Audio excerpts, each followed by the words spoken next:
अस्सलामुअलैकुम and a very good morning. Espresso में आपको खुशामदीद कहेंगे। ये है इमरान हसन। ये है अरमला हसन। इस उम्मीद और दुआ के साथ कि सुबह का आगाज हो चुका है, आँख खुल चुकी है, नाश्ता बन चुका है या किया जा चुका है या होने वाला है। और बहुत सारे लोग तो कॉलेज यूनिवर्सिटीज़ की तरफ रवाना भी हो चुके हैं। कुछ लोगों को मुझे अफसोस भी होता है, बेचारे इतने अरसे से आराम करे थे पिछले 1 साल से और अब यूनिवर्सिटी और कॉलेजेस जाना पड़ता है। लेकिन ये भी बहुत ज़रूरी है। वैसे बहुत सारी, हम तो 3 महीने की छुट्टियों के बाद जाते थे, मुश्किल हो जाती थी। लोगों ने तो 1 साल का ब्रेक ले लिया। तो कैसे कर लेते होंगे, मैं यही सोच रहा था। लेकिन मेरे ख्याल से यूनिवर्सिटी कॉलेज जिनका दिल लगता है ना, फिर वो जाते हैं शौक से। नहीं, दिल नहीं लगाना, दिमाग लगाना है। दिल से तो मसले पैदा हो जाते हैं। अच्छा जी, आज सुबह सुबह अरमला हसन को एक बड़ी परेशानी हो गई और ये बड़ी गुस्से में थी और दुखी भी थी ट्रैफिक की सूरत हाल को देख के, और मैं इनके गम में बराबर का शरीक हूँ। आपको क्या? मुझे गम ये था कि जब मैं सुबह आ रही होती हूँ तो एक तो बंदा पहले मुश्किल से जागे सुबह सुबह, उसके बाद आप नींद में गाड़ी चला रहे हो और साथ आसपास वाले आपके अंदर आने की कोशिश वो आपसे भी ज्यादा नींद में उनका दिल कर रहा हो आपकी डिक्की में अपनी गाड़ी डाल दे, तो ऐसे तो गलत बात होती है। तो मैं बहुत ऑफेंडेड थी क्योंकि आहिस्ता, अगर आप लेट हो रहे हैं तो प्लीज, अगर आपका टाइम है, आप उसे 10 मिनट पहले अपने ऑफिस के लिए निकल आए। जो आप रोड पे एक अफरा तफरी फैलाते हैं और जिस तरह से आप लोग करते हैं,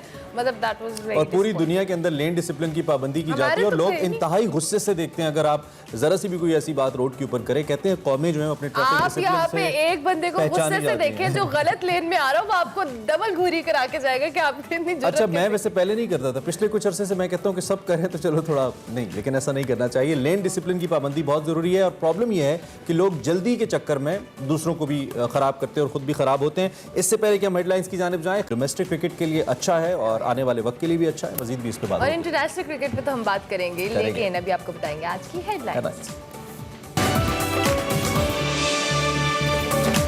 मुल्क की सियासत में बदअखलाकी उरूज पर, अहम कौमी मामलात पर हुकूमत और अपोजिशन की लड़ाई जाती हमलों तक पहुंच गई।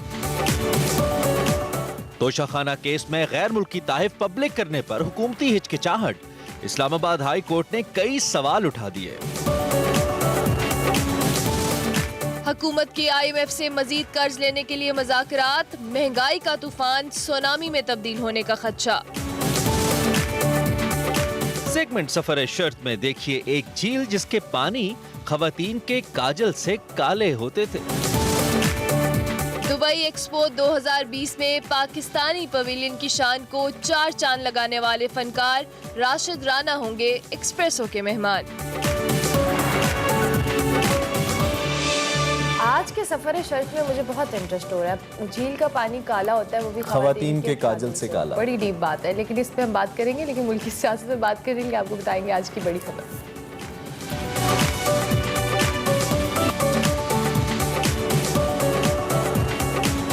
बिल्कुल, मुल्की सियासत की बात है और उसमें गर्मा गर्मी ना हो, ये कैसे हो सकता है? अक्टूबर के बावजूद सियासत में गर्मी बरकरार है। इस वक्त हुकूमत और ओपोजिशन दोनों मुश्किलात का शिकार हैं। पीटीआई की हुकूमत को 3 साल हो गए हैं। कौमी और बैनुल-अक़वामी महाज पर कई चैलेंजेस का सामना अभी भी कर रही है। अफगानिस्तान की सूरत हाल पर अमेरिका और इसके इत्तेहादियों की जानिब से दबाव बढ़ाया जा रहा है, पाबंदियाँ लगाने की धमकियाँ दी जा रही हैं। IMF की कड़ी शराइत, हमने पहले भी इससे प्रोग्राम में बात करते रहे हैं, सामने आ रही हैं। FATF की तलवार सर पर मुसलसल लटक रही है। बढ़ती महंगाई कंट्रोल से बाहर हो रही है। दूसरी जानिब जो स्ट्रक्चरल चेंजेस थी इदारों के अंदर, इदारा जाती इस्लाहात जिन्हें कहा जा सकता है, वो एक बहुत बड़ा चैलेंज है। मेडिकल के शोबे में इस्लाहात पर जो यंग डॉक्टर्स हैं वो सरापा एहतजाज है। इंतखाबी रिफॉर्म्स पर इलेक्शन कमीशन के साथ फड्डा है। Foreign funding case Pakistan Tehreek Insaf हुकूमत के गले की हड्डी बन चुका है। नन अदर देन एक मामला जिस पे कुछ नहीं होना था, वो तोशाखाना केस था, जो तोहफे आपको मिलते हैं बाहर की हुकूमतों से, उनका किसी ने पूछ लिया कि बता दें कौन कौन से हैं। हुकूमत वो भी नहीं बता रही और कल इस पे भी पुरसिश हो गई। यानी कि सितारे गर्दिश में चल रहे हैं। नैब ऑर्डिनेंस पर नया तनाजा शुरू हो गया है और उसके साथ साथ ऑर्डिनेंस को इस्लामाबाद हाई कोर्ट में चैलेंज भी कर दिया गया है। ऑपोजिशन भी कुछ बिखरी हुई नजर आती है। नून लीग में बयानी की लड़ाई चल रही है, जबकि PDM जमातों को हुकूमत के खिलाफ तहरीक में 2 बार नाकामी का सामना करना पड़ा है। एक चीज हम मिस कर गए, क्या? मीडिया के साथ भी कुछ अच्छे ताल्लुकात भी चल रहे हैं। तीसरी बार सफबंदी हो रही है, जबकि पीपल्स पार्टी की जो पुरस्कार खामोशी है उस पर कई सवालात उठाए जा रहे हैं। तहा मुश्किलात के बावजूद ऑपोजिशन गवर्नमेंट पर और गवर्नमेंट ऑपोजिशन पर और इदारों को बदनाम करने के इल्जामात लगा रही है। जाती हमले भी किए जा रहे हैं। गालम गलोच अरूज पर है। गुज़िश्ता रोज मरियम नवाज ने वजीर आजम पर जिन्नात तोहमात और जादू टोने से फैसला साजी और मुल्क चलाने के इल्जाम लगाए, जिसके जवाब में हुकूमती शख्सियात ने भी उसी जबान में जवाब दिया और जो शरीफ खानदान है उन पर लफ्जी हमले किए। इसके साथ साथ अगर हम बात करें तो आज इस्लामाबाद हाई कोर्ट में मरियम नवाज की जमानत मंसूखी से मुतल्लिक नैब की अपील पर समाअत भी हो रही है।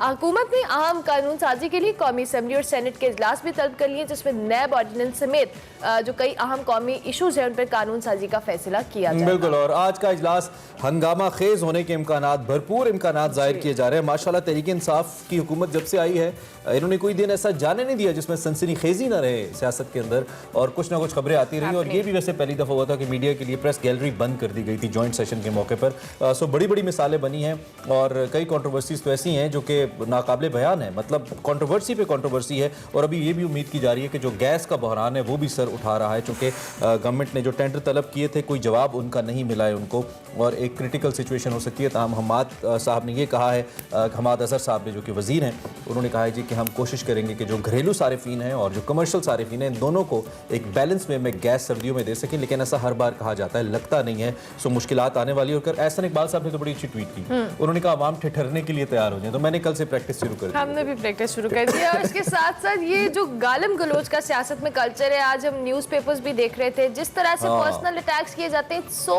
अनफॉर्चुनेट कि हम पब्लिक रिप्रेजेंटेटिव्स हैं जो पूरी दुनिया में रिप्रेजेंट करते हैं, और जिस तरह से सियासत में ज़बान इस्तेमाल की जाती है, एक दूसरे को मुखातिब किया जाता है, इट्स इज सो रॉन्ग कि आप किस तरह से अपने मुल्क को रिप्रेजेंट कर रहे हैं। आप अपनी एक्चुअली में आप अपना कल्चर रिप्रेजेंटेटिव्स हैं पूरी दुनिया में, और हमारे सियासतदान ने बिल्कुल खाली, चाहे वो असेंबली है, सेनेट है, हर जगह पे इतनी गंदी लैंग्वेज और इतने गंदे गालम गलोच वाला सिलसिला, दिस इज सो अनफॉर्चुनेट। अच्छा, वैसे अब तो ये मामला बहुत ही बढ़ गया है। दूसरी और ऑन रिकॉर्ड भी आ जाता है, रिकॉर्ड भी हो जाता होता है। दूसरी जानिब मैं ये नहीं कहता कि जाती हमला करना चाहिए, लेकिन तनकीद ऑपोजिशन तो किया करती है। जाती नहीं करनी चाहिए लेकिन तनकीद किया करती है। इसके जवाब में हुकूमत अपनी कारकर्दगी से जवाब देती है। तनकीद भी तो एक सोफिस्टिकेटेड मैनर में होनी चाहिए, एक महज़ब अंदाज में होनी चाहिए। तनकीद हर एक को सुननी भी चाहिए। मेरे ख्याल से क्रिटिक्स की वजह से आप अपनी परफॉर्मेंस बेहतर। लेकिन अब ये जो ट्विटर जंग है, जो ट्विटर वॉर है, I call it a Twitter war, ये शुरू हो जाती है। कल मरियम नवाज साहबा ने एक स्टेटमेंट दी जिसमें वो बादी और नज़र में प्राइम मिनिस्टर साहब को टारगेट कर रही थी, उनके घर को टारगेट कर रही थी कि मुख्तलिफ जादू टोने से फैसले करते हैं, प्राइम मिनिस्टर तकर्रियाँ करते हैं, जिस पर फिर जो शहबाज गिल साहब हैं उन्होंने और नाजेबा अंदाज में उनको जवाब दिया। और ये सिलसिला एक ना रुकने वाला सिलसिला। और जब लीडरशिप एक इस किस्म का सिलसिला शुरू करती है तो फिर जो नीचे वर्कर्स हैं, जो नीचे मेरे जैसे यूजुअल ट्विटर यूजर्स हैं, वो फिर उसको अपना हक समझते हैं कि वो अपने पॉलिटिकल लीडर के हक में और दूसरे के खिलाफ कुछ भी कह दें, और इस तरह ट्विटर पे एक गलाजत का तूफान बरपा और ये होता है। गलाजत जो हमें ट्विटर पे और सोशल मीडिया वेबसाइट्स पे नजर आती है, वो इसी वजह से है कि जब आपका एक लीडर अपनी उस तरह से स्पीचेस देता है, हेट स्पीच को प्रमोट करता है, तो फिर फॉलोअर समझते हैं कि जिस तरह मैंने कहा कि उनका राइट है कि वो एक दूसरे को पर्सनल अटैक्स करें, उनके बारे में गलत बयानी करें। आप लिटरली कोई ऐसी पोस्ट जिस पे एक कमेंट आए, आप नीचे कमेंट्स पढ़ें, आप परेशान हो जाएं कि कितनी नफरत और कितना जो एक बागीपन है लोगों में भर दिया है। वैसे कम से कम एग्रेशन का तो सारा क्रेडिट इमरान खान साहब को जाता है, अगर वो माने या ना माने। इससे पहले तो लोगों को सोशल मीडिया के अंदर जो एक पॉलिटिक्स का खाना होता है, मुझे याद है फेसबुक पे जो एक पॉलिटिक्स इंटरेस्ट का खाना होता है, लोग कहते थे नो इंटरेस्ट, इस तरह लिखा होता था। और उसके बाद बड़े लोगों ने इमरान खान साहब को फॉलो करना शुरू किया। सदाकत अब्बासी साहब हैं जी हमारे साथ आएंगे, हमारे साथ इस वक्त पाकिस्तान तहरीक इंसाफ के रहनुमा मेंबर नेशनल असेंबली सदाकत अब्बासी साहब ज्वाइन कर रहे हैं। थोड़े लेट हो गए मैं ज्वाइन करते हुए, लेकिन उनसे बात करते हैं। भाई साहब गुड मॉर्निंग, बहुत शुक्रिया हमें ज्वाइन करने के लिए। ये जो ताज़ा तरीन सूरत हाल है जी, खास तौर पे इस वक्त ये जो कल बड़ा बयानात का बादशाह तबादला हो रहा था, कोई नई बात तो नहीं है, लेकिन ये कल्चर हमें ऐसा लगता है नहीं होना चाहिए। अब आपकी पार्टी जिसने इतने सारे महाज अपने खिलाफ खड़े कर लिए हैं और इतने सारे जिसे कहना है तूफान से गुजर रही है, क्या आप कहेंगे, क्या टेक है आपका इस सारी सूरत हाल के ऊपर? जी बहुत शुक्रिया आपको, सुबह बखैर। देखिए ये सारे जो तूफान जिनको आप कह रहे हैं, ये तूफान देखे वाले हैं कौम के भी और हमारे भी। और जो कल मरियम साहब ने गुफ्तगू की, आपको अंदाज़ा हो जाना चाहिए कि वो जिस तरह के टारगेट कर रही हैं, शायद वज़ीर आज़म की जो एहलिया है उनकी तरफ उनका इशारा है, और वो मतलब एक बेतुकी बात कर रही हैं। उनको शायद तवक्कुआ थी कि ये जो कोई थोड़ी बहुत ये अपॉइंटमेंट में कोई जो इशू बना है, इस इशू पे शायद उनके लिए कुछ उनको हासिल होगा। तो ये तो वो है जो आज से कुछ अर्सा पहले कहते थे कि जी आर या पार हो जाएगा, हुकूमत खत्म हो रही है, पता नहीं क्या ना क्या बातें करके इस्तीफे देने थे, लॉन्ग मार्च करना था। तो ये तो एक ऐसे ही आप समझ लें कि वावेला मचा रहे, इनके हाथ में कुछ नहीं है। चीज़ें ज़रूर मुश्किलात हैं, मईशत के मुश्किलात है, महंगाई है, पूरी दुनिया में इस वक्त एनर्जी क्राइसिस है, पूरी दुनिया में खाने पीने की चीज़ों की महंगाई का एक इस वक्त दबाव है। उस सारा चीज़ें वो हकीकत हैं, लेकिन ये भी हकीकत है कि ये they are part of the problem, they are not part of any solution. कौम को इनकी हैसियत का अंदाजा है। ठीक हो गया। सदाकत अली, तोशाखाना केस की बात कर ले। हुकूमत हिचकिचाहट का शिकार क्यों है? क्यों पीटीआई की गवर्नमेंट जो तहाइफ की तफसीलात है वो देने से हिचकिचा रही है, थोड़ी रिलक्टेंट है? पेश करेगी अदालत में जो पीटीआई की गवर्नमेंट है ये जो इसकी तफसीलात है? देखिए, वो उसका कानून है और माजी की नज़ीरें भी मौजूद हैं। पाकिस्तान की जो खारजा ताल्लुकात हैं बाज़ ममालिक से ऐसे हैं कि वो उनकी शायद चीज़ें इस तरह पब्लिक करना मुनासिब नहीं होता। और ये बात कोई हमने नहीं की, इससे पहले भी ऐसे ही था मुल्क का कानून। और तोशाखाना में इससे पहले तो लोग चीज़ें घर ले जाते थे, चीज़ें तोशाखाना में आती नहीं थी। अब जो भी चीज़ें आ रही हैं वो सारी रिकॉर्डेड हैं और वो एक कानून है जो भी किसी सदर का, वज़ीर आज़म का, वज़ीर मशीर का या ब्यूरोक्रेट का इस्तेकाक है कानून में, उसके मुताबिक है। ये वैसे ही वावेला में जाके ये साबित करना चाहते हैं लोग कि शायद ये लोग ये भी लीडरशिप कोर्ट ने आपको कहा है, ये तो कल कोर्ट ने कहा है कि कोई दिफाई तोहफा है तो वो मत दिखाएं जिसका ताल्लुक सिक्योरिटी से है, बाकी तोहफे तो दिखाएं, किसी की घड़ी दीवी दिखाने में क्या मसला है। और उन्होंने कहा आप तो पिछले 10 साल के तोहफे भी पब्लिक करें, एफबीआर से उसकी वैल्यू लगवाएं। कल तो कोर्ट ने ये कहा है आपको। नहीं, वो कोर्ट से जवाब मांगा है और उनका जवाब दिया भी जाएगा। ज़ाहिर है कोर्ट को मुतमईन करना और ये नई अब एक सिचुएशन बनी है। अदरवाइज इससे पहले मुशर्रफ दौर था, पीपल्स पार्टी का दौर था या नून का दौर था, उस सब में ये कवानीन, ये नज़ीरें, ये प्रेसिडेंट्स मौजूद हैं कि जो ममालिक की तरफ से तोहफे आते हैं, आला शख्सियात की तरफ से आते हैं, उनको पब्लिक करके किसी का अच्छा, किसी का बुरा, किसी का महंगा, किसी का सस्ता, वो एक समझ लें कि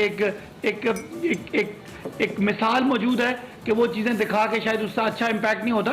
बाकी जहाँ तक अदालत की बात है, अदालत का एहतराम है और अगर अदालत की तरफ से कोई उनको कोई इंसिस्टेंस आती है तो तोहफे दिखा भी दिए जाएंगे। उसमें कोई खुदा न खास्ता ये कोई हुकूमत उस तरह की हमें भी दिखा दें, आवाम करके घर ले जाए के लिए आते हैं सर, रहनुमाओं के लिए। तो कल अदालत ने भी कहा है कि अगर आप नहीं आवाम के लिए आते हैं, बहुत सारी चीजें ऐसी होती हैं जो आवाम के लिए आती हैं। जी जी जी, नहीं वो तो सही बात है, मुल्कों के तोहफे हैं, लेकिन ये जो कवानीन बने ये भी आवाम की बेहतरी के लिए और मुल्कों की बेहतरी के लिए बनाए जाते हैं।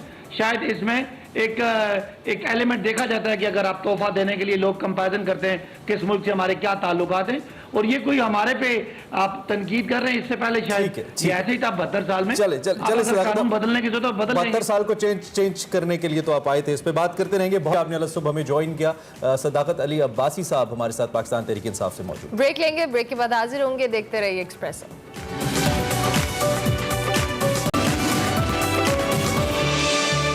Back to espresso. बात करेंगे महंगाई के हवाले से और आईएमएफ की शराइत के हवाले से। तो डॉलर मुसलसल महंगा हो रहा है, स्टॉक एक्सचेंज मंदी का शिकार है, जबकि महंगाई ऊपर से ऊपर चली आ रही है। बिजली, गैस और पेट्रोल की कीमतें भी आसमान को छू रही हैं। इसके बावजूद आईएमएफ ने मजीद कर्ज के लिए कड़ी शराइत भी रख दी हैं। मीडिया पर आने वाली खबरों के मुताबिक आईएमएफ की फरमाइश आई है कि गैस पर दी जाने वाली जो सब्सिडी है उसको खत्म की जाए और गैस की कीमत में 35% इजाफा किया जाए, जबकि बिजली की कीमत भी 2 रुपए फी यूनिट बढ़ाई जाए और पेट्रोल मसनूआत की कीमतें 160 रुपए फी लीटर मुकर्रर करने का मुतालबा भी किया गया है। आईएमएफ ने 225 अरब रुपए के जो इनकम टैक्स है और 300 अरब रुपए के सेल टैक्स लगाने पर भी जोर दिया है। अगर आईएमएफ की ये शराइत मान ली जाए तो आइंदा दिनों में 525 अरब रुपए का मिनी बजट आएगा। और मौशी माहिरीन के मुताबिक उस वक्त पाकिस्तान, इस वक्त जो बात करें पाकिस्तान और अमेरिका के जो ताल्लुकात हैं वो कुछ इतने अच्छे नहीं हैं। अमेरिका जो कहेगा आईएमएफ वही करेगा। बिल्कुल जी, ये सूरत हाल किस जानिब जा रही है? डॉक्टर आबिद क़य्यूम सुलहरी साहब हमारे मईशत हमारे साथ मौजूद हैं, बात करते हैं और उनसे पूछते हैं कि वो हमें इसके हल की जानिब क्या कोई रास्ता दिखा सकते हैं। डॉक्टर साहब, thank you very much for joining us once again. कशकोल नहीं टूटा है, आईएमएफ के पास दोबारा $1 बिलियन की किस्त के लिए जाना पड़ रहा है। और अगर हम इन खबरों खबरों को स्पेकुलेशंस भी कहें, उसके बावजूद हमें मालूम है कि IMF किस किस्म की रिस्ट्रक्चरिंग तफवीज़ करता आया है और हम किस हद तक उसको नज़रअंदाज करते आए हैं, कुछ कर नहीं पाए बेहतरी के लिए। अब आप किस जानिब जा रहे हैं जी? किस हद तक हम कर पाएंगे? हमारी मईशत को मजीद कितना मुश्किलात से दो चार रहना पड़ेगा आने वाले वक्त में डॉक्टर साहब? देखिए, इस वक्त पाकिस्तान की जो इकोनॉमी है वो ग्लोबल पॉलिटिकल इकोनॉमी के असरात का शिकार हो रही है। अफगानिस्तान से में US की अफवाज जो है उसके विड्रॉल के बाद से पाकिस्तान को मुसलसल मगरब में और स्पेशली अमरीकी हलकों में, मुक़्तदर हलकों में अक्यूज़ किया जा रहा है कि शायद तालिबान की फतह की एक कलीदी वजह पाकिस्तान की इन्वॉल्वमेंट थी। और अब जैसा कि आपने अपने इंट्रो में भी कहा कि वहाँ पे अब जो उनके मौक़र हल्के हैं वो ये कोशिश कर रहे हैं कि पाकिस्तान को दो महाज़ों पे स्क्वीज़ किया जाए। एक तो फाटब की प्लेनरी में, जिस पे कि पाकिस्तान को ग्रे लिस्ट में इस दफ़ा ग्रेजुएट होना है, वहाँ पे पाकिस्तान को टफ टाइम दिया जाए, और दूसरा IMF के मुज़ाकरात के दौरान। अब अगर मैं थोड़ा सा इसको मज़ीद देखूं तो ऑलरेडी वज़ीर ख़जाना और गवर्नर स्टेट बैंक को IMF के एनुअल और वर्ल्ड बैंक के एनुअल मीटिंग के लिए वहाँ पे मौजूद हैं। कुछ दबाव होगा, लेकिन ये नहीं होगा कि सारा का सारा दबाव जो है वो बिजली और गैस के बिलों पे आ जाए।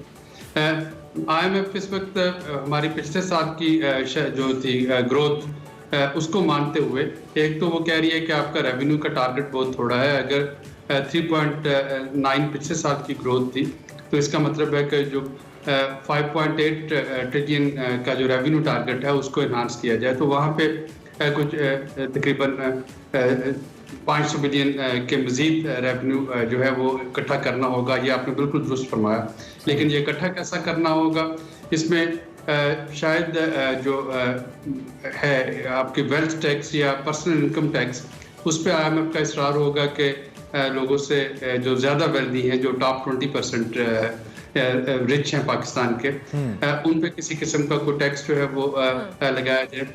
IMF यकीनन एनर्जी की बात करेगी। आपने कहा डॉक्टर साहब कि जिस तरह से प्रेशर मुज़ाकर जारी है, प्रेशर आएगा, लेकिन ज़रूरी नहीं है कि सारा बिजली और गैस के बिलों पर ही आए। लेकिन अभी जो ये शराइत हैं ये पाकिस्तान के लिए कितनी काबिल कबूल हो सकती हैं, और साथ साथ ये जो पॉलिसी के सतह पर जो मुज़ाकरात किए जा रहे हैं, क्या हाँ पॉसिबिलिटी है कि इन मुज़ाकरात के थ्रू जो शराइत हैं उनको काफ़ी हद तक नरम करवाया जा सके? देखिए, इस वक्त कुछ लोग कुछ दो की पॉलिसी तो चलेगी। असल जो इस वक्त हमें देखना है वो ये है कि हमारी जो अफगान इशू पे फॉरेन पॉलिसी है उसको हमें बैलेंस करना है अपनी मुआशी पॉलिसियों के साथ। पाकिस्तान का एक फंडामेंटल स्टैंड है और वो दुनिया को समझना चाहिए कि जिस तरीके से इस वक्त अफगानिस्तान एक डिफेक्टो इकोनॉमिक सैंक्शंस का शिकार है, और जिस तरह की वहाँ पे सख्त सर्दियों का सीज़न जो है वो शुरू होने वाला है, तो अगर उनके पास लोकल करेंसी भी ना हो, क्योंकि उनकी लोकल करेंसी पोलैंड और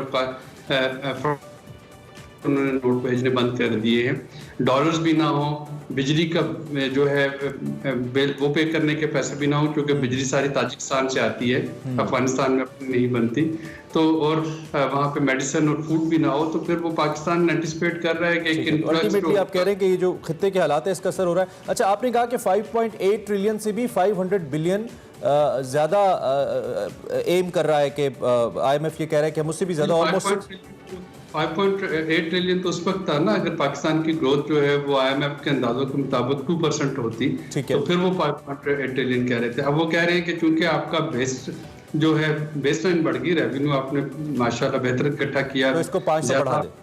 ठीक है, मैं वही आपसे पूछ रहा हूँ कि पहले भी हमें तो ये बज़ाहिर बड़ा एम्बिशियस टारगेट लगता था इन टर्म्स ऑफ रेवेन्यूज़, और इसको अगर 500 मजीद बढ़ा देते हैं तो फिर उसके लिए हमारे पास क्वेश्चन क्या होगा। वैसे वज़ीर ख़जाना तो बड़े कॉन्फिडेंट थे कि हम ये कर लेंगे, लेकिन दूसरी जानिब हम टैक्स रेवेन्यू तो बढ़ा रहे हैं, लेकिन टैक्स फाइलर्स की तादाद या डॉक्यूमेंटेशन का जो प्रोसेस है हमारा वो इंतहाई स्लो है। अब तक हम डेट एक्सटेंड करने के बावजूद महज 20-21 लाख लोगों को टैक्स नेट के तौर पर बतौर टैक्स पेयर्स उन्होंने रिटर्न अपने जमा करवाए हैं, जो कि बहुत ही थोड़ी तादाद है, और पिछले साल भी ऑलमोस्ट इट वॉज 3.5 मिलियन। तो इस पे हम क्या करेंगे डॉक्टर साहब, इस पे गवर्नमेंट की क्या स्ट्रेटजी होगी? देखिए, इस वक्त जो रेवेन्यू बढ़ाने के लिए दो आपके फैक्टर जो हैं वो FPR के हक में जाएंगे। एक तो इन्फ्लेशन की वजह से नॉमिनल रेवेन्यू वैसे बढ़ रहा होगा, और दूसरा जो है रुपी डेप्रिसिएशन की वजह से। दूसरा 40% जो FPR का वो रेवेन्यू है वो तो इम्पोर्ट स्टेट पे आता है, तो जिस तरीके से इन इलास्टिक इम्पोर्ट्स हैं, हमें पेट्रोलियम प्रोडक्ट्स इंपोर्ट करना है, एडिबल ऑयल इंपोर्ट करना है, फर्टिलाइजर, वीट, तो इन सारी चीज़ों पे इंपोर्ट के स्टेज पे जो टैक्स लगता है वो मेरा नहीं ख्याल कि रेवेन्यू टारगेट को इतना बड़ा है। IMF का जो ठीक है डॉक्टर साहब, मुख्तसरन क्या वाकई पेट्रोल 160 रुपए लीटर होने का खदशा है? मैं नहीं समझता कि पेट्रोल 160 रुपए लीटर जाए, क्योंकि आपकी एक पीक है जो क्रूड ऑयल की है, उसके बाद फिर ओपेक कंट्री जो है वो अपनी प्रोडक्शन तो बढ़ाना आपके शुरू कर मुताबिक एक्सपेक्टेड नहीं है। बहुत शुक्रिया डॉक्टर आबिद तलेरी हमारे साथ मौजूद थे, IMF की शराइत के हवाले से बता रहे थे और गवर्नमेंट पे जो प्रेशर है उसके हवाले से डिस्कशन हुई थी। अभी हम एक ब्रेक लेंगे, ब्रेक के बाद हाजिर होंगे, आप देखते रहिए एक्सप्रेस।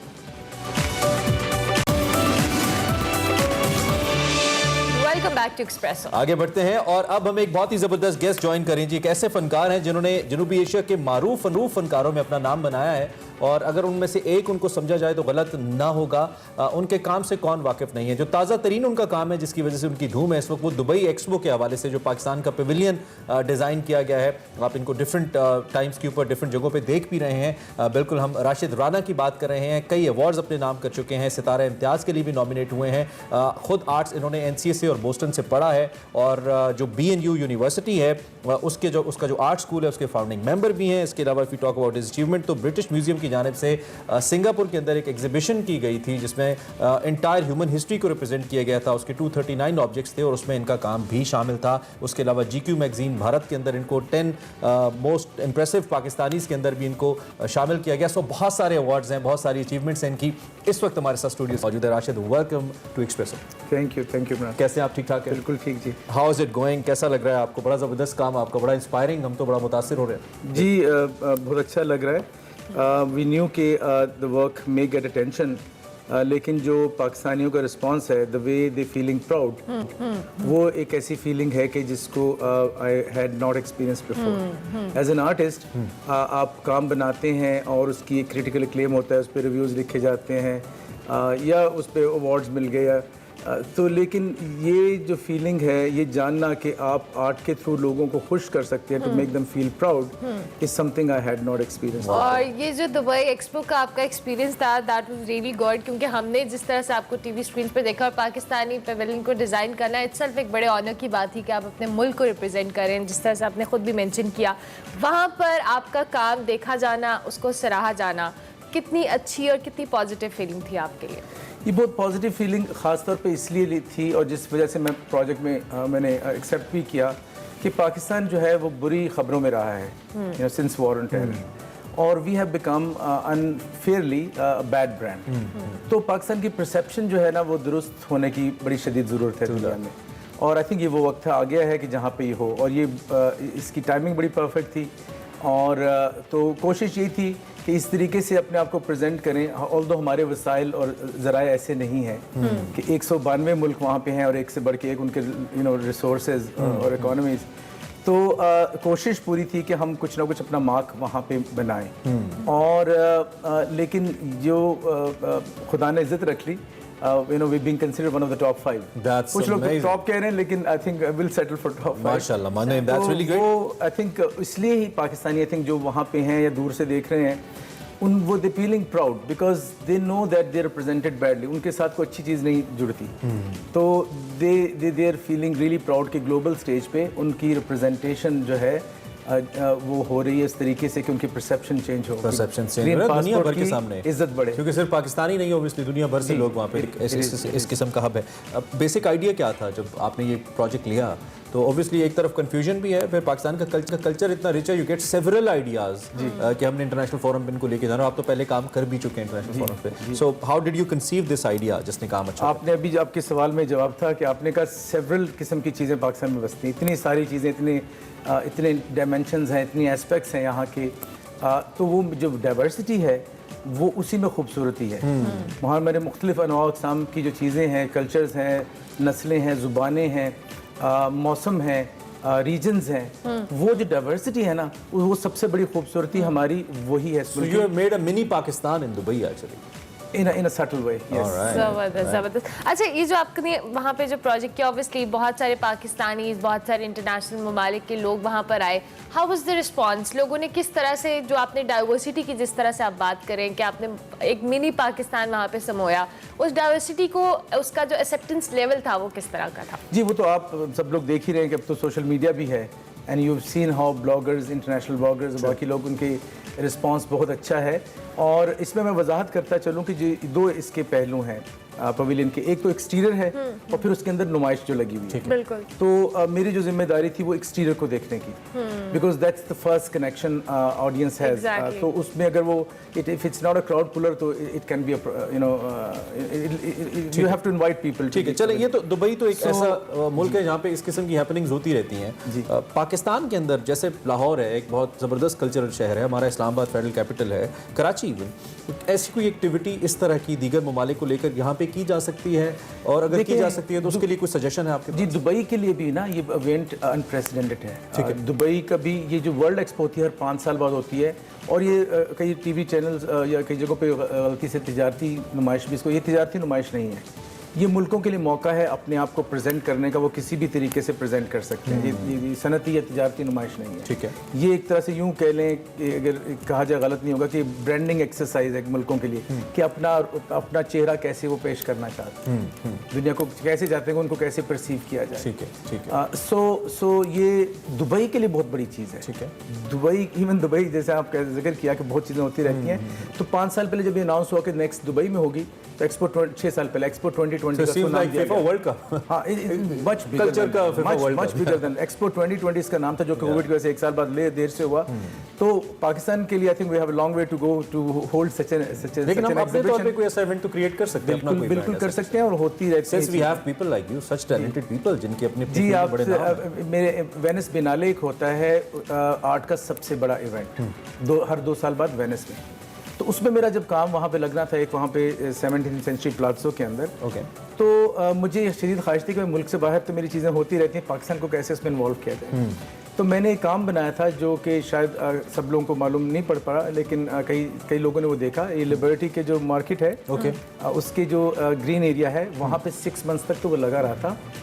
उस जो रूम था प्लाज़ो में वहाँ पे वेनिस में, उसका रेप्लिका यहाँ पे था, और दोनों तरफ लाइव लिंक से ऑडियंस इंटरैक्ट करते थे। तो ऑडियंस बिकेम द वर्क। लेकिन मैं ये भी बताता चलूँ, बहुत सारी अभी लाहौर बिनाले होता है, कराची बिनाले होता है, बहुत सारी नई चीज़ें होनी शुरू हो गई हैं और लोग अब आ रहे हैं। Rashid, since you are here, तो हम कोशिश करेंगे कि हम भी जितना अपना रोल प्ले कर सकें। Thank you very much your time के आवाज़ आए, और आपका काम तो ऐसा है कि इस पर मजीद बात हो सकती है, लेकिन वक्त कम है।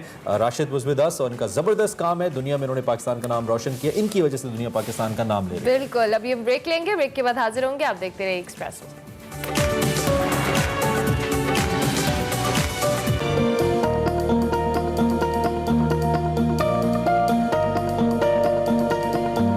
नाजरीन, आज मैं आई हूँ जोहर टाउन नाश्ता करने टी गार्डन। टी गार्डन कोई बाग नहीं है, बल्कि ये रेस्टोरेंट का नाम है। और यहाँ की खास बात तो ये है कि अगर आपका दिल कर रहा है देसी नाश्ता करने का, तो आपको देसी नाश्ता मिलेगा, और अगर आपका दिल कर रहा है इंग्लिश नाश्ता करने का, तो आपको इंग्लिश नाश्ता भी मिलेगा। चलिए चलकर देखते हैं यहाँ क्या क्या बनता है और यहाँ का टेस्ट कैसा है। यहाँ पर 2 तरह के नाश्ते मिलते हैं, एक इंग्लिश और एक देसी। तो आपने कौन सा ऑर्डर किया? मैंने दोनों ऑर्डर किए हैं, और दोनों बहुत अच्छे थे। Like taste was very good, के मतलब एक बार खाओ, आई थिंक सो कि बार बार आपको आना पड़ता। क्या ऑर्डर किया था आपने? मैंने हलवा पूरी ऑर्डर किया था, साथ में इंग्लिश था, टोस्ट वगैरह थे, तो आई रियली लव इट।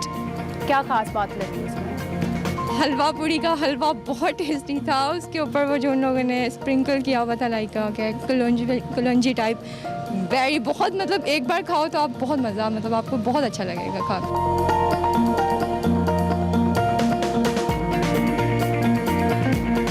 आपने क्या ऑर्डर किया था? हमने प्लेटर ऑर्डर किया था इनका ब्रेकफास्ट का, जिसमें मखनी का ये सालन था, और साथ में अंडा था, और इनका ये जो कीमे का सालन है, ये चीज़ें थी। अच्छा, आपको टेस्ट कैसा लगा? टेस्ट इनका बाकियों से बेटर लगा है मुझे।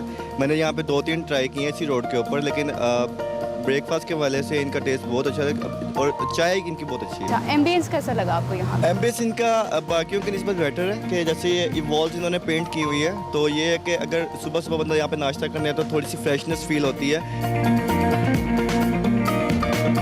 आपने कौन सा नाश्ता ऑर्डर किया है, इंग्लिश या देसी? दोनों ऑर्डर किए। दोनों ऑर्डर किए हैं। तो अभी आप कौन सा नाश्ता खा रहे हैं? मैं अभी इंग्लिश ब्रेकफास्ट कर रहा हूँ। क्या क्या था इसमें? हैश ब्राउन है, फ्रूट्स हैं, सॉसेजेस हैं, फ्राइड एग्स हैं, मशरूम्स हैं, बीन्स हैं, काफ़ी कुछ है।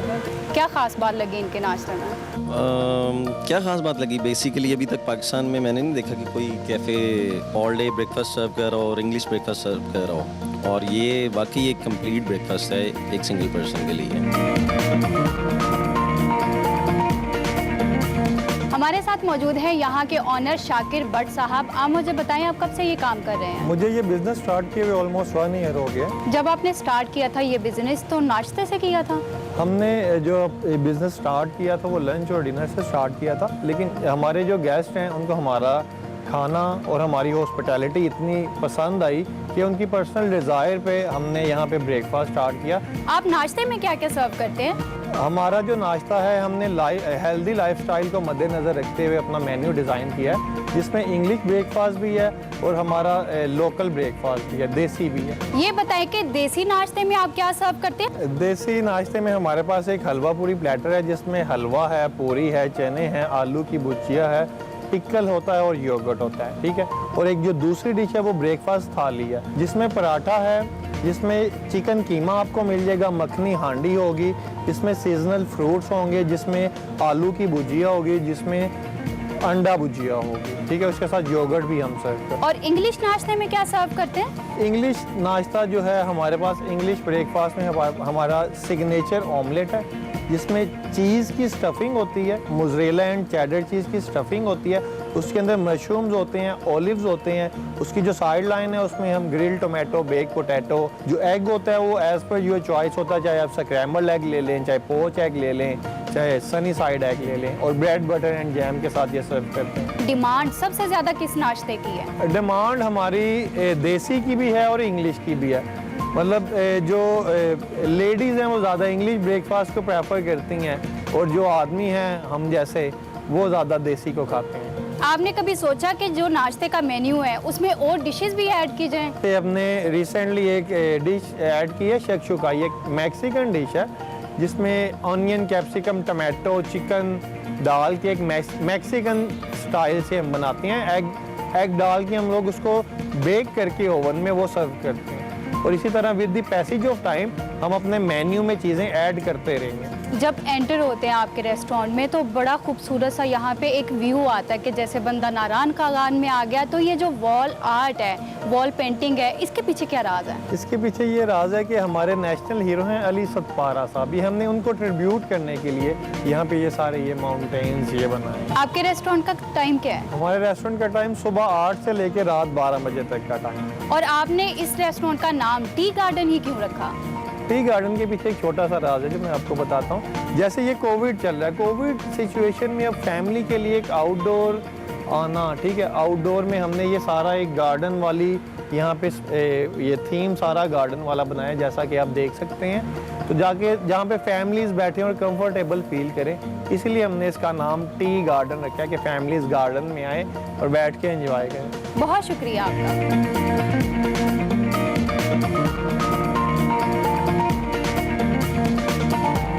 नाजरीन, मेरे लिए देसी नाश्ता और इंग्लिश नाश्ता आ चुका है, इसको ट्राई करते हैं।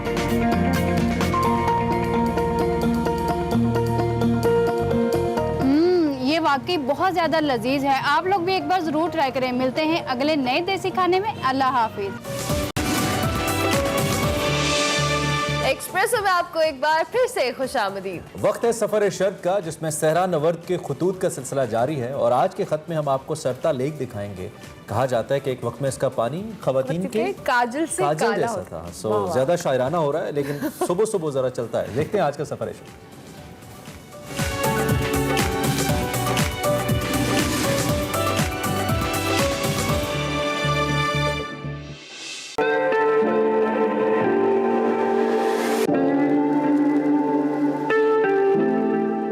अस्सलाम वालेकुम, आप देख रहे हैं सफ़र शर्त। और सहरा नवर्द का ये ख़त जो है ये आपके नाम है, लेकिन ये मैं अकेला नहीं लिख रहा। मेरे साथ एक मकामी दोस्त हैं जो कि असिस्टेंट कमिश्नर हैं नगर पार्कर के, लेकिन इससे भी ज़्यादा जो उनकी एक ख़ास शनाख्त है जिसने मुझे बहुत ज़्यादा मुतासिर किया। यशार कमाल या गालबन ओरहान पामूक ने यह कहा था, तुर्क नावल निगार के, अदीब वो होता है जो अपने एक एक बूटे से वाकिफ़ होता है, उसकी फसलें कैसे पकती हैं, कैसे उठती हैं, कैसी बिजाई होती है, जानवरों के हवाले से अपनी धरती की एक एक चीज़ से वाकिफ़ होता है। और मुझे जो मुतासिर किया है अली हैदर साहब की इस सिफ्त ने कि आपके अंदर ये बड़ी क्वालिटी है कि आप अपनी धरती से जुड़े हुए इंसान हैं। सबसे पहले तो बड़ी मेहरबानी नवाजिश कि आपने इतना बड़ा मेरे लिए कह दिया जो मैं डिज़र्व नहीं करता। नहीं, लेकिन थोड़ी बहुत नॉलेज है इस बारे में और मोहब्बत रखते हैं अपने इस एरिया से। ज़बरदस्त। और हम बहुत अली भाई मुझे ये बताइएगा कि मैंने जहाँ रिमोट में एक अनपढ़ किसी चरवाहे से भी जब कभी ये कहा है कि कुछ गा के सुनाओ, तो उसने कोई ना कोई बैत या हज़रत अब्दुल लतीफ़ भिठाई का कलाम, या तो ये बड़ी ज़बरदस्त है यहाँ पे रवायत की। बिल्कुल शेरी रवायत हम इसको कह सकते हैं, मौसीकी की रवायत कह सकते हैं, लेकिन बहुत ज़्यादा है यहाँ। बिल्कुल, हमें भी जो है ना अपनी धरती से बहुत ज़्यादा मोहब्बत है लोगों के तरीके से।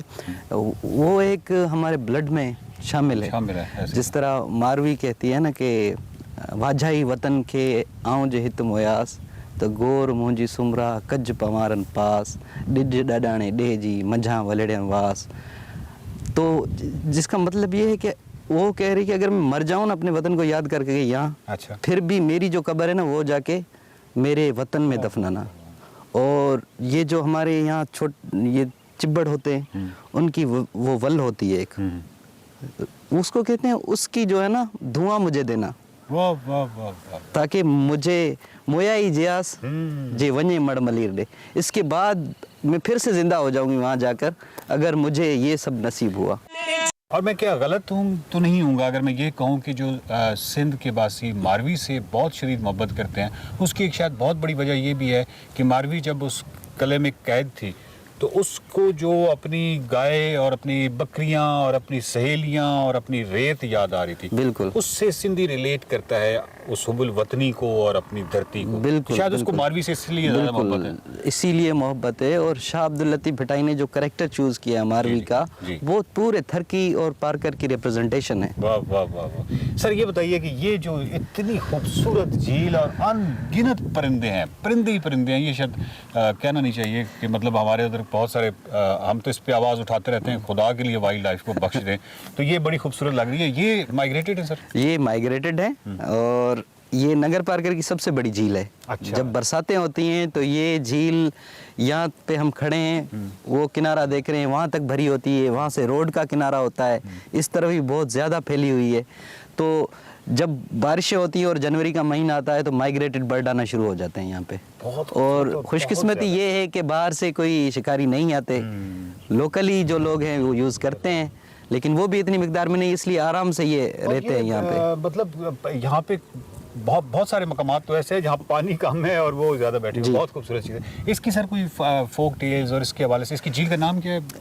ये सांगा कहते हैं इसको। बेसिकली ये एक फोक हीरोइन है, सारंगा। सारंगा, ठीक है। मुझे किसी रिसर्चर ने बताया था कि उसी के नाम के पीछे ये झील बनी है, सांगा उसको कहते हैं। रे बीच में से निकल गई सारंगा। कहते हैं कि वो यहाँ से जब उसकी शादी हो रही थी और अपने बिलवेड से बिछड़ के जा रही थी तो यहाँ से गुजरी थी। यहाँ पे कोई दरख्त था, उसके नीचे उन्होंने पड़ाव डाला था।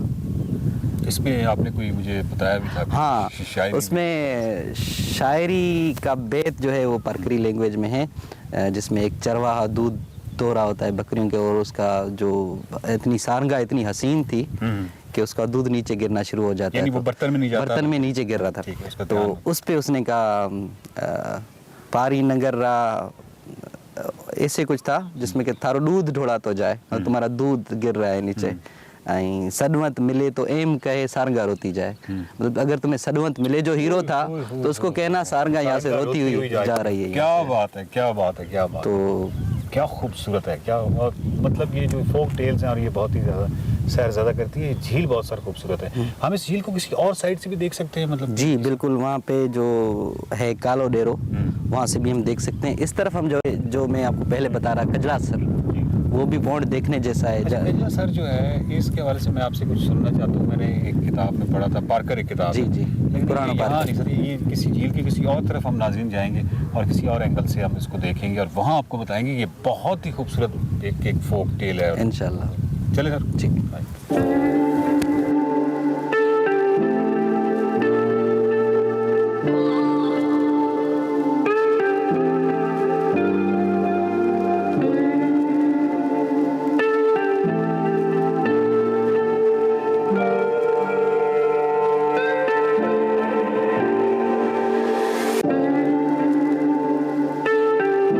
अच्छा, ये सर बताइए कि ये जो आप कह रहे थे वो कजला सर जी, वो मैं बहुत ज़्यादा बेग रहा था वो कहानी सुनने को, क्योंकि कोई कमाल सही सही रोमांटिक टाइप के आदमी है ना, इस वजह से आप इसमें कजला मतलब काजल जो होता है उसको कहते हैं कजला, और सर किसी तालाब को कहते हैं। इसलिए कहते हैं कि जहाँ यहाँ जो भी कम्युनिटीज़ रहती थी ज़्यादातर हिंदूज थे, तो बनिए या इस तरह की कम्युनिटीज़ होती हैं, तो वो सुबह सवेरे उठ के उनका मेकअप वगैरह इतना होता था, काजल लगा होता था सुबह ख़वातीन का, वो सुबह आके इसमें मुँह धोती थी।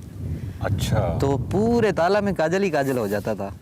मैंने जो पुराना पार्कर किताब है उसमें ये देखा था कि वो उसमें कोई कैरेक्टर है जो ऊपर से आता है और वो सारी झील जो है वो ब्लैक हुई होती है वो काजल की वजह से, और वो फिर कोई शेर बोलता है इस तरह, लेकिन उसमें गुस्सा है बेसिकली। अच्छा। गुस्सा उनको ख़वातीन को करता है कि ये तुम क्या कर रहे हो, तुमने सारा पानी ऊँट को पिलाना चाहता है, ये कुछ ऐसा। बड़ी खूबसूरत। सर मुझे ये बताइए, आखिरी मेरा ये सवाल है, मुझे बताइए कि क्या जहाँ हम देखते हैं कि हर किलोमीटर पे दास्तानें कहानियाँ बिखरी हुई हैं, इतनी रिच जो हिस्ट्री है सिंध की, तो जो इस पे रिसर्च का काम है, जो किताबें लिखी गई हैं, जो तहकीक की गई है, आप उससे मुतमईन हैं या तिश्नगी है या क्या है? मैं तो ये कहूँगा कि बहुत ही कम लिखा है, जिन्होंने भी लिखा है। एक तो हमारी रिसर्च इतनी ज़्यादा नहीं इस एरिया पे, किताबें भी इतनी नहीं लिखी गई। इंग्लिश पीरियड के कोई गज़ल टाइम वो है या एक राजस्थान के लिए किसी ने बनाया है, ठीक है, कि राजस्थान कैसा था पुराना, उस पे हिस्ट्री लिखी हुई है, और किताबें बहुत ही कम लिखी हुई हैं, और मैं बिल्कुल भी मुतमईन नहीं हूँ इस लिहाज से। मैं चाहता हूँ इसमें कौन सी किताबें हैं? एक तो इंग्लिश गैजेटर है, टाड, कोई राजस्थान टाड इस नाम से कोई है एक किताब, एक गज़ट है जो इंग्लिश पीरियड में यहाँ पे जो भी गवर्नमेंट रही है उनकी, और एक पुराना पार्कर। ये इसका कौन है राइटर?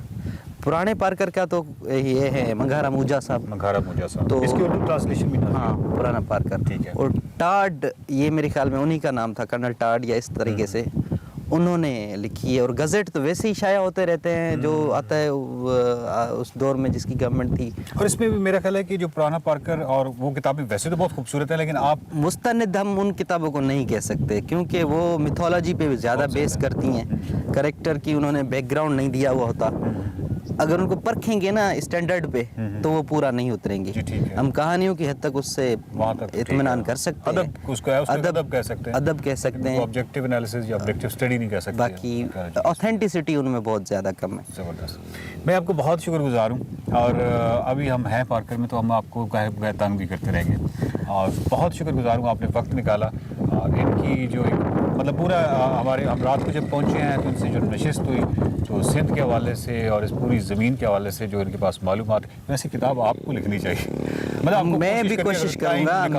मैं बहुत ज़्यादा शुक्रगुजार हूँ आपका कि आपने टाइम निकाला एक्सप्लोर करने के लिए।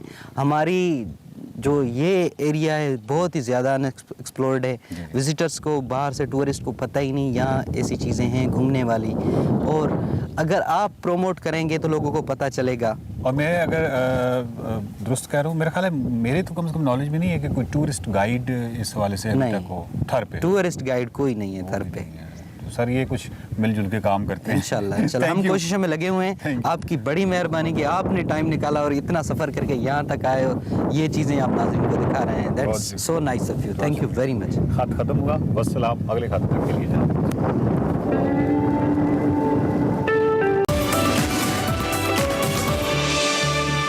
Welcome back to Expresso.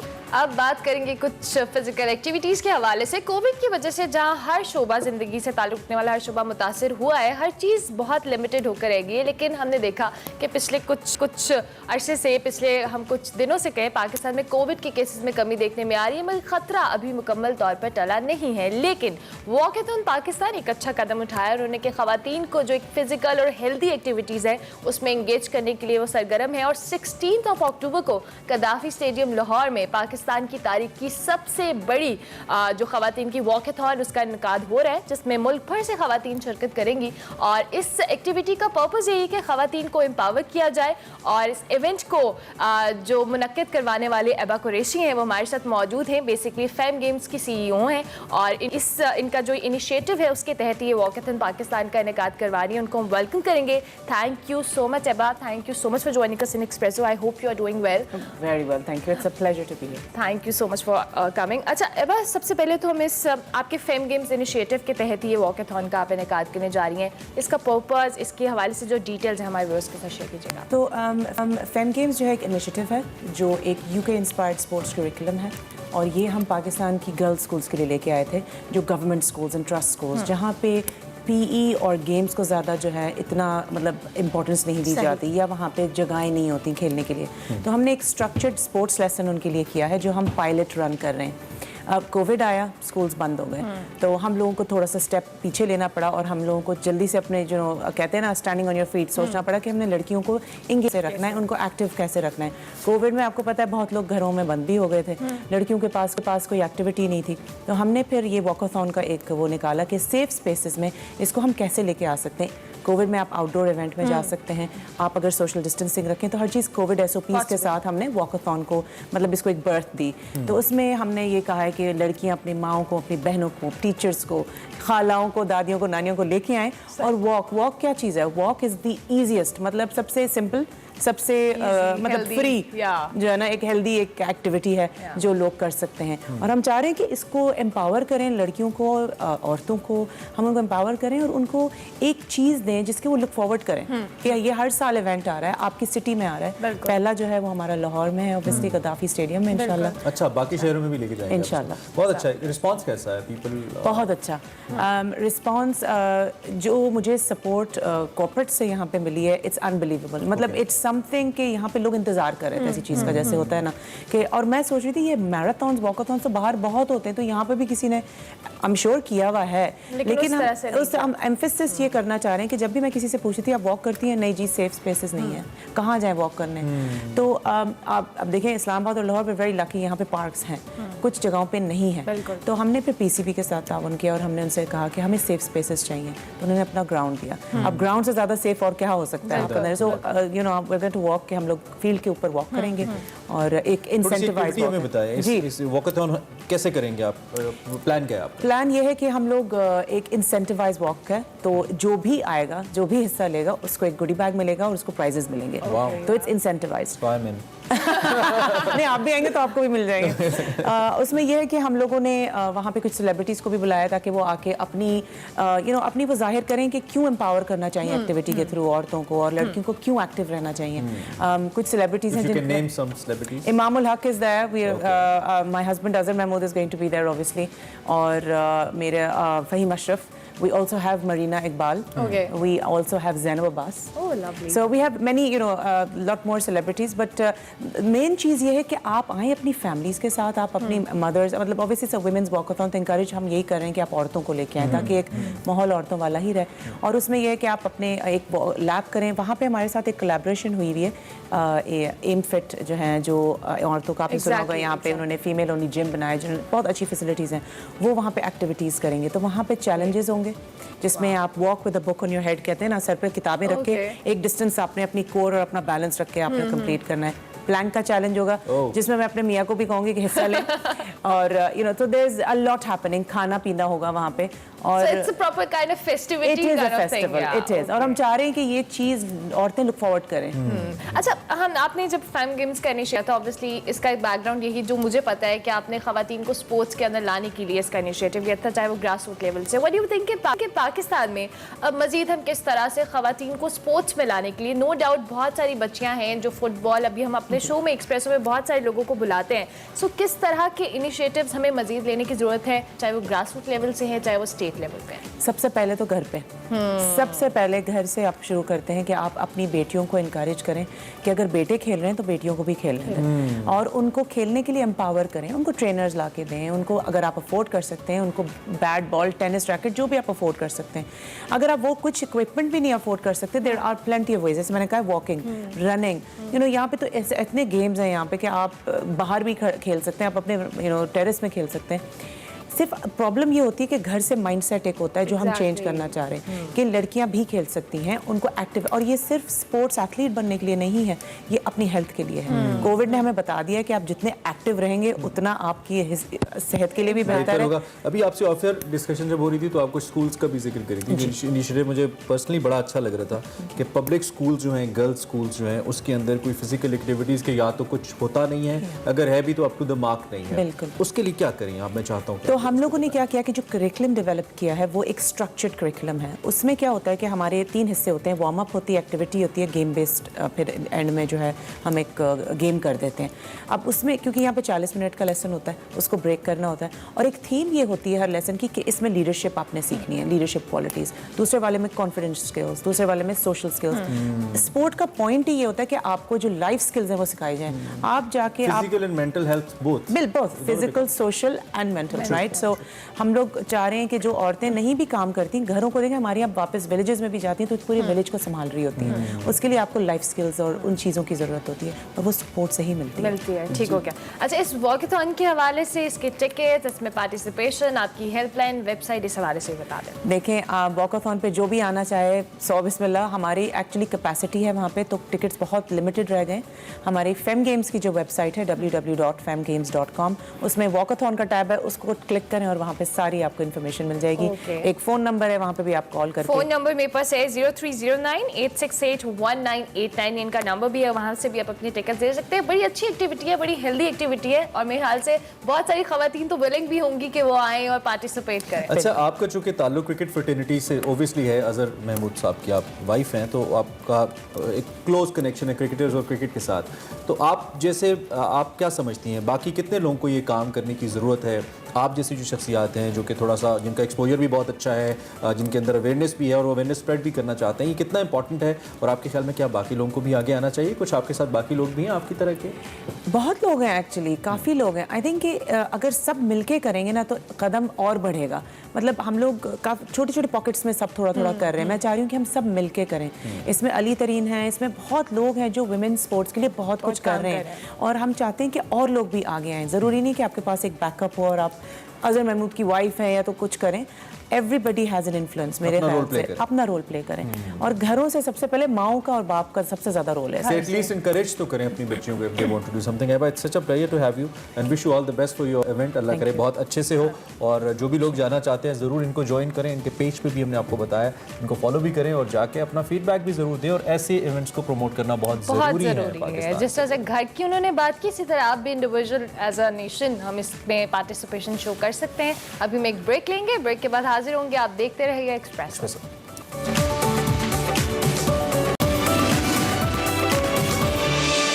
Welcome back to Expresso. अब कुछ बात कर लेते हैं टेक्नोलॉजी की, जिसके मैदान में जिद्दत आती जा रही है। हर चीज़ स्मार्ट से स्मार्ट तर होती जा रही है, और ख़ास तौर पे हम अगर मोबाइल फ़ोन्स की बात करें तो आए दिन कोई नया फ़ोन, कोई नया मॉडल, उसके अंदर नई टेक्नोलॉजी हमें हैरान करती रहती है और परेशान भी करती रहती है when we see the price brackets. लेकिन उसके साथ साथ जो यूटिलिटी है उसकी, वो उतनी ही वक्त के साथ साथ इंप्रूव और इन्हांस हो रही है, और कंपनीज़ के दरमियान बड़ा एक हेल्दी कॉम्पिटिशन जारी है to bring something new in the market. हाल ही में जनाब सैमसंग ने एक नया फ़ोन इंट्रोड्यूस करवाया है, जिसे वो को Galaxy Z Fold 3 कहते हैं, और एक उसके साथ Galaxy Z Flip 3 है। ये दो फ़ोन्स हैं जो कि लॉन्च किए गए हैं और बहुत अरसे के बाद पाकिस्तानी मार्केट में बिलखुसूस अगर मैं बात करूँ तो जो फ्लिप टेक्नोलॉजी है वो हमें देखने में नजर आई है, क्योंकि बहुत सारे लोग खासतौर पे जो बिजनेस क्लास के लोग हैं, they always like to flip their phones, उनको अच्छा लगता है। बहुत सारे लोग फोन बंद करना भी कॉल भूल जाते हैं, तो इसलिए भी उनको पसंद है। खैर आज हमने इसी पे बात करनी है और हमें उमर घुमन ज्वाइन कर रहे हैं जो कि सैमसंग के कंट्री हेड है फॉर पाकिस्तान एंड अफगानिस्तान। उनसे एक तो उनकी इस डिवाइस, इस प्रोडक्ट के बारे में जानते हैं और टेक्नोलॉजी के बारे में भी जानते हैं कि क्या डिफरेंट है उनके इस फोन में जिसको वो इतना प्रमोट इस वक्त कर रहे हैं पूरे पाकिस्तान के अंदर। वेलकम टू एक्सप्रेसो, कैसे हैं आप? थैंक यू सो मच, अस्सलाम वालेकुम। आई होप कि आपकी सुबह अच्छी हुई है। बहुत अच्छी रही है और भी अच्छी शुरू हो गई आपके प्रोग्राम में। ओके, सो सबसे पहले हम स्टार्ट आपकी प्रोडक्ट से ही कर लेते हैं। अब बहुत बड़े साइन बोर्ड्स, बिल बोर्ड्स तो हम देख रहे हैं पूरे पाकिस्तान में। Marketing is very strong. ऐसा क्या है इस फोन के अंदर जो आप कहते हैं कि लोगों को ये लेना चाहिए rather than any other smartphone? ये एब्सोल्युटली, मैं आपको बताता हूँ। ये पहले फोल्डेबल कैटेगरी है। सो आप ये देखिए कि ये है Z Fold 3, as you can see that. ये फोल्ड फ्लिप, और ये फ्लिप मैं करता हूँ phone. Okay, so this is your camera. So here you can see that. So these are the two categories, और ये this is the third version of when ever since we launched it, and it has become even more advanced. We can call it third generation. Third generation कह सकते हैं इसे. Okay. So this is a third launch ever since it was launched for the first time, and these phones have started creating a lot of ripples in terms of media hype, and the consumer confidence is really growing. So we are very happy. अच्छा, इस phone के हवाले से features obviously दो different categories हैं, हम चाहेंगे कि दोनों के हवाले से आप बता दें कि क्या क्या इसमें आपने दीगर जो मॉडल्स हैं उससे बेहतर इसमें टेक्नोलॉजी का यूटिलाइज किया है। देखिए, Samsung is best in class. One, whenever we bring in our flagship phones, they are the most advanced phone of that time, generally speaking, and they're the most advanced phone in our own portfolio. तो इसके अंदर अगर ये देखिए कि हम लोगों ने इसकी जनरली स्पीकिंग इसकी toughness of the phone, strength हो गई है, स्क्रीन हो गई है। पहले ये फ़ोन वाटर रेजिस्टेंट नहीं था, अब ये वाटर रेजिस्टेंट भी है। और इसके बाद जो बड़ा वाला फ़ोन है जो हम फोल्ड की बात कर रहे हैं, इसके अंदर हम अपना S Pen यूज़ कर सकते हैं, which we used to use in the note series जो सैमसंग है, विच वाज एक सिग्नेचर भी रहा है, सिग्नेचर रहा है, and now that has come into this phone as well. So in inner screen के अंदर we can use the S Pen as well. अच्छा, फिर उसके बाद इसमें split screen, for example, I can open 3 screens in my phone at the same time. For example, if a housewife is at home, she wants to watch a YouTube. उसके बाद वो कहती है कि मैंने अपने घर का हिसाब किताब करना है कैलकुलेटर पे, उसने कैलकुलेटर भी खोल लिया। उसके बाद उसने कहा जी मेरी बहनों के फ़ोन आ रहे हैं, वैसे मैं अपनी वाइफ के मुतालिक बात करूँ, ये 30 सारी चीज़ें कह रही, मेरा खर्चा होने लगा। तो व्हाट्सएप पे अपनी बहनों से बात भी कर रही है, यूट्यूब पे ड्रामा भी देख रही है, और थोड़ा बहुत हिसाब किताब भी कर रही है। ठीक है। तो अब मैं आपको I can give you a demonstration. So just to cut it short, अगर आप ये देखिए मेरे इस फ़ोन के अंदर मेरे 3 चीज़ें खुली हैं एक वक्त में। ठीक है। So this is my link. If you can show it on the camera. So one is my LinkedIn, one is my YouTube, and one is my Facebook profile. Wow, that's all 3 are open, and I can replace this with any of the apps. अच्छा, ये इस phone के अंदर तो 3 हो गई। So now let's talk more about this, since we are talking about the ladies and the young generation who want to flip the phone and put it in their pocket because it is very small, handy. It comes in beautiful colors. So starting off with black, lavender, cream, and green colors. And as you can see, this is flipping as well. Here. अच्छा, इस phone के अंदर भी ऐसी ही चीज़ है, और इसके अंदर हम लोग 3 स्क्रीन्स की बजाय 2 स्क्रीन्स इसमें ओपन हो सकती हैं। तो मैं आपको यहाँ पे अगर खोलूँ तो यहाँ पे भी आपको मेरा एक फेसबुक और एक लिंक्डइन प्रोफाइल साथ साथ नजर आ रहा है। अच्छा, बात यहाँ खत्म नहीं होती, बातें तो बहुत सारी हैं इसके अंदर, तो आप जैसे जैसे मेरे से पूछते जाएंगे मैं आपको। मेरा पॉइंट ड्यूरेबिलिटी के हवाले से, when we talk about a flip phone, पहला सवाल इंसान के जहन में ये आता है कि क्या ये इतना ड्यूरेबल भी होगा, बिकॉज यूजुअली पहले जो फ्लिप फोन्स आते थे डिफरेंट कंपनीज के, लोगों को थोड़ा उनकी वो जो डिस्प्ले स्ट्रिप्स होती थी, यू रिमेंबर, उसके हवाले से प्रॉब्लम होता होगा। आई एम श्योर अब टेक्नोलॉजी चूंकि एनहांस हो गई है और अब तो पूरी स्क्रीन ही फ्लिप हो रही है, तो ड्यूरेबिलिटी का फैक्टर किस हद तक आपने इसमें मद्देनजर? ड्यूरेबिलिटी में आप लोग अदर देन द बॉडी के बारे में बात करते हैं, स्क्रीन में ये है कि स्क्रीन आप 2 लाख दफ़ा खोल और बंद सकते हैं। I think in your life time, I don't know how many times do you open, may be 100 times दिन में खोल सकते हैं, नहीं 10 दफ़ा खोल सकते हैं, 15 दफ़ा खोल सकते हैं, 20 दफ़ा खोल सकते हैं, पर 2 लाख दफ़ा फ़ोन की लाइफ टाइम में आप इसको खोल सकते हैं without any issues. And suppose अगर आपकी स्क्रीन गिर के टूट जाती है पाकिस्तान में, अगर आपने ऑफिशियल फ़ोन खरीदा, मैं सब लोगों को बता रहा हूँ, so if you just break it you can get a special discount from Samsung, हमारे ऑफिशियल डिस्ट्रीब्यूटर का बेसिकली स्टॉक है। सो आपने टूटी और अप टू 70% तक जो स्क्रीन की कॉस्ट है, we will bear that, and you don't have to pay, you only pay 30% off that cost, and then you are good to go with your screen. If you even break it by throwing it on the floor deliberately, or I hope nobody does it deliberately. Nobody would. So अब दूसरी आप body की बात कर लेते हैं। Aluminium armour एक material है which is tough and light at the same time. Okay. So that is used in the body, and which makes it very very tough. So it's a valuable phone. So we wanted to make sure that it is tough enough. हम थोड़ा comparison की बात करते हैं, तो आपके mind में क्यों आया कि आप एक फ्लिप फ़ोन या फोल्ड फ़ोन लेकर आए पाकिस्तान के अंदर, पाकिस्तान जैसी मार्केट के अंदर? ऐसी क्या चीज़ थी जिसने आपको ये डिवाइस बनाने पे इंस्पायर किया?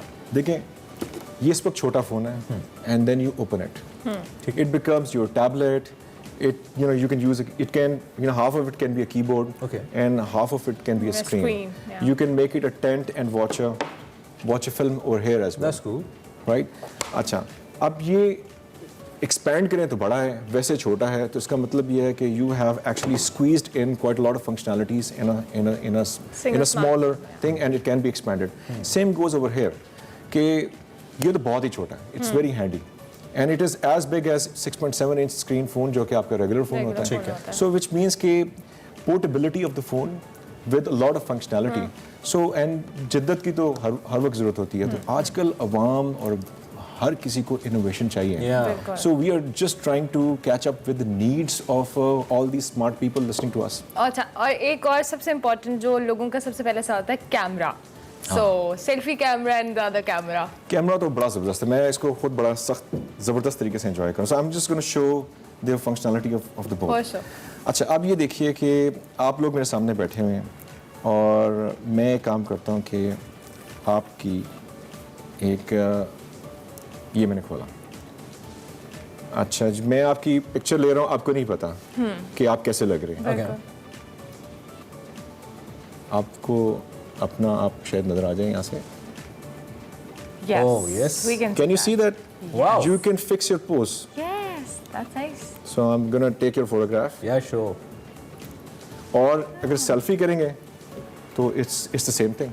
Okay. यानी कि आपको स्क्रीन के दोनों तरफ देख सकते हैं। ड्यूल एलईडी आपको मिल रही है। अच्छा, मुझे लगा अरमला बैटरी का पूछेंगे वैसे, क्योंकि मेरा ज़्यादा कंसर्न बैटरी होता है। मैं कैमरा।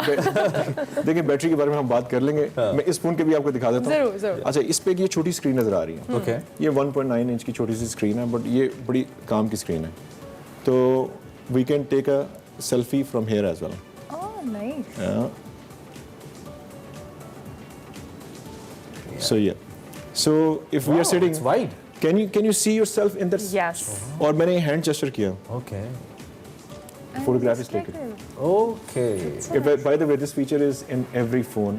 जिसमें जो स्मार्टफोन्स हैं हमारे एडवांस्ड, उसमें आप हैंड जेस्चर के साथ ठीक है, उसमें सेंसर है और उसका सेंस करेगा। And same goes for if I like to take your photograph, and you can watch yourself in this screen while I'm taking a photograph. Can you see that? Yes. Okay. Yes. So अगर आप अच्छा pose करेंगे तो बाकी तस्वीर नहीं। Nice. That's pretty cool. That's really amazing. मेरे लिए ये हमेशा वैसे बिल्कुल आपने कहा कि सैमसंग के जो जितनी भी डिवाइसेस आती हैं वो अपने टाइम को लेकर बहुत कुछ एडवांस लेकर आती हैं। बैटरी भी मेरा कंसर्न है। बैटरी इतना बड़ा फ़ोन है, बैटरी तो फ़ौरन खा तो नहीं जाता, पी तो नहीं जाता, ऐसा तो नहीं। देखें, हम लोग प्रोसेसर से लेके हर चीज़ ऑप्टिमाइजेशन की तरफ जा रही है। So battery is optimised and battery performs very well. So I use it for the whole day, and I'm an avid user of all the social media, as you could see. That's right. Battery disappointing करने वाली. In last 20 seconds, if you want to conclude regarding your product, anything. देखिए, the idea is to basically add value to the people's life so that they can define and redefine this world in a very positive way. So I would suggest everyone to use the technology at optimum level and be the master of the technology instead of becoming technology becomes a master. So this phone is going to help you become the master of the technology. So and somehow it's a change as well. Exactly. Yeah. Umar, thank you very much. Such a pleasure having you. बहुत शुक्रिया, आपने हमें इस device के मुतालिक बड़ी healthy information दी and we believe कि जब हम इसको इस्तेमाल करेंगे तो हम और भी ज़्यादा इसको जानेंगे भी और मस्बत सोच के साथ जानेंगे. So this was all about Galaxy Z Fold 3 and Galaxy Flip 3, जिसके बारे में हम Z Flip 3 जिसके बारे में हम बात कर रहे हैं. आप जरूर ट्राई कीजिए इन प्रोडक्ट को. एंड येट हमने ब्रेक लेनी. बिल्कुल ब्रेक लेंगे, ब्रेक के बाद हाजिर होंगे. आप देखते रहिए Expresso. Welcome back to Expresso. हमने आपको आज शो में बहुत कुछ कराया, अब हम आपको कराएंगे एक्सरसाइज. और एक्सरसाइज के लिए आई हैं खुशी. खुशी, क्या बताएंगी? Thank you Ramila. आज हम एब्स की एक्सरसाइज करेंगे जिसमें मैं आपको कुछ नई exercises सिखाऊंगी.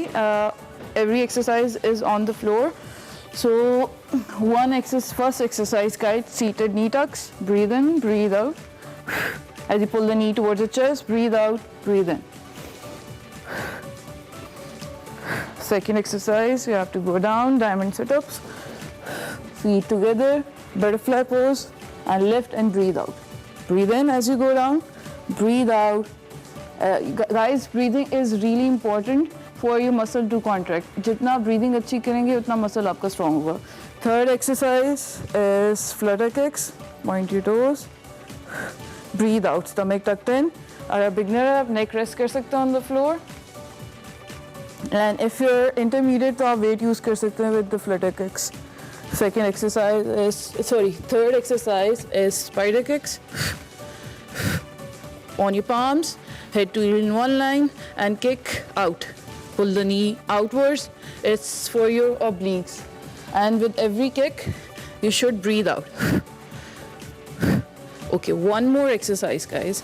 These are called starfish crunches. It's for your obliques as well. Leg up and arm up. Breathe out as you lift your leg up.